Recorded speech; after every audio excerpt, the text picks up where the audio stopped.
Mga kapuso, hindi po hadlang para sa marami nating kababayan ang kahirapan para magpursige sa buhay. Tulad na lang po ng isang mag-anak sa Quezon City na kahit sa banggeta lang po piniling manirahan, nananatili pa rin nagsisikap sa buhay. At sila po ang binigyan ng munting regalo ng ating mga kapusong reporter sa GMA News. Kilalanin natin sila sa balitang hatid ni Julio Segovia, John Consulta, JP Soriano, Teresa Andrada, Jamie Santos at Sherry Ann Torres. Sa pinagtagpi-tagping tela at tarpaulin na ito sa bangketa sa Lagro, Quezon City namin nakilala ang 5 paslit na ito.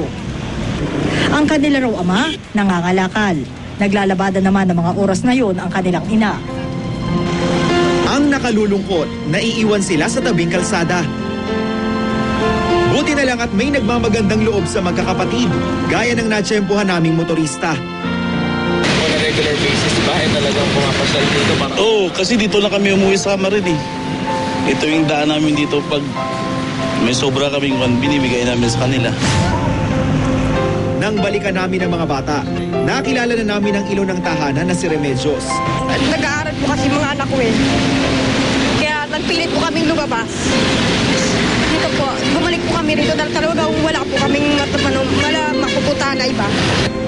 Sa edad na 37, 8 na ang anak ni Remedios na buntis pa ngayon. 5 ang nasa pangangalaga niya, inaampo na ang 3. Ako lang po ang kumakayod.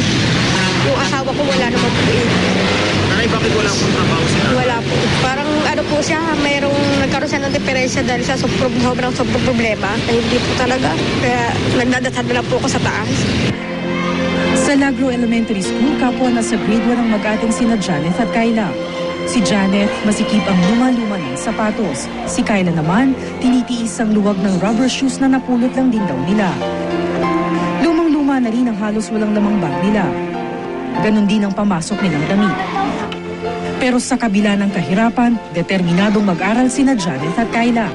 Munting hiling nila, sana po magkaroon kami ng pera. Sana po pambili ng pagkain. Magkaroon ng gamit. Sana meron kaming gamit.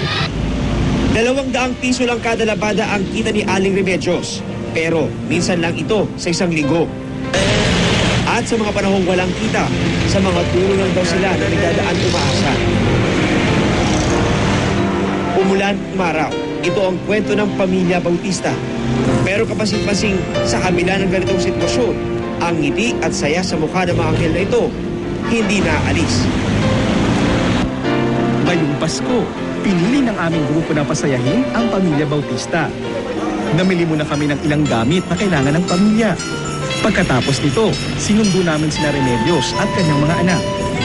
Idinaretso namin sila sa East Avenue Medical Center para ma-check up. May ubo at sipon, maliban pa sa malnourished ang 5 bata. Si Remedios naman na 2 buwang buntis, kulang ng sustansya sa katawan. Ibinili rin namin sila ng mga kailangang gamot. Nang inihatid namin sila sa bahay, isa-isa na naming ibinigay ang aming munting handog. Mga gamit at pagkain. Mga damit at school supplies nila Janet at Kayla pati nasa 3 pa nilang kapatid. At bilang panimula ng pagkakakitaan, mga basahan, icebox at bottled water na pwedeng ipanlako ang ibinigay namin sa pamilya. May kaunting puhunan din.